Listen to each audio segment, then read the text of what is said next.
Hi friends, வணக்கம். நான் தான் உங்கள் தாஸ். அன்பான உறவுகளே, இந்த பதிவை பார்த்து எனக்கு ரொம்ப கஷ்டமாயிடுச்சு.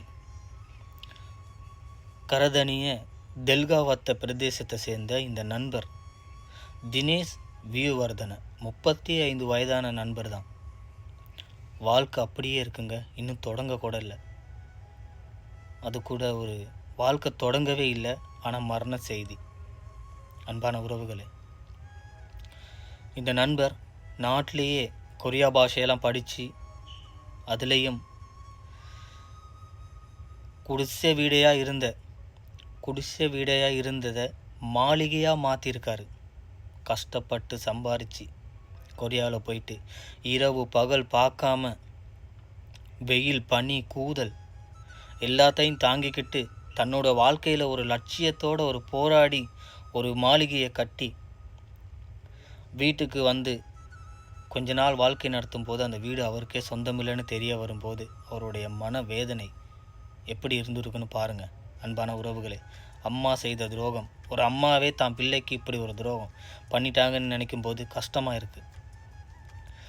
இப்போலாம் வீடெல்லாம் கட்டி தினமும் ஃபோனில் பார்த்து ரசித்து இது என்னோட வீடுன்னு ரசித்து, அம்மா இந்த வீடு உனக்கு தான் எழுதி வைக்கிறேன், உன்னோட வீடு தான்னு சொல்லி ஆசையை காட்டி அவர் ஃபாரின்லேருந்து வந்து திருமணம் ஆனதுக்கு அப்புறம்தான் பிரச்சனையே ஆரம்பிச்சிருக்கு. தன்னோட மனைவி தூண்டுதலால் அந்த வீடு எனக்கு வேணும், நமக்கு வேணும்னு எழுதி வாங்குன்னு சொல்லி அதை கேட்க போயிட்டு பின்ன அதை கேட்கும்போது தான் தெரிய வந்தது அந்த வீடு வந்து எனக்கு சொந்தம் இல்லை, அண்ணனுக்கு தான் சொந்தம்னு. அதனால்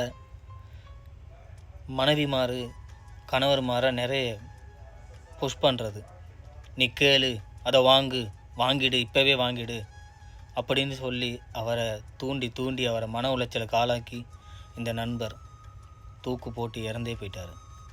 ரொம்ப கஷ்டமாக இருக்குது. முதல்ல எதையுமே யோசிக்கணும், கொஞ்ச நாள் பொறுமையாக இருக்கணும். எதையுமே சாதிக்கணுமா இருந்தால் பொறுமை இருக்கணும். எதையுமே உடனடியாக செய்ய முடியாது, கொஞ்சம் பொறுமையாக இருந்தால் தான். பொறுத்தார் பூமி ஆழ்வார். கொஞ்சம் பொறுமையாக இருந்து தான் சாதிக்கணும்.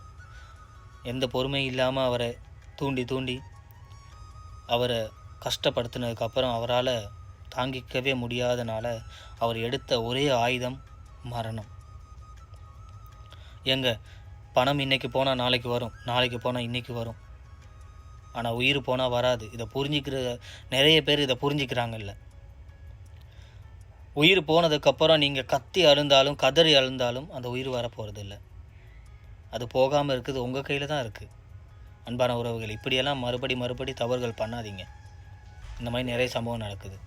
அந்த நண்பருக்காக எல்லாரும் பிரார்த்திப்போம், அவருடைய ஆத்மா சாந்தி அடையட்டும்.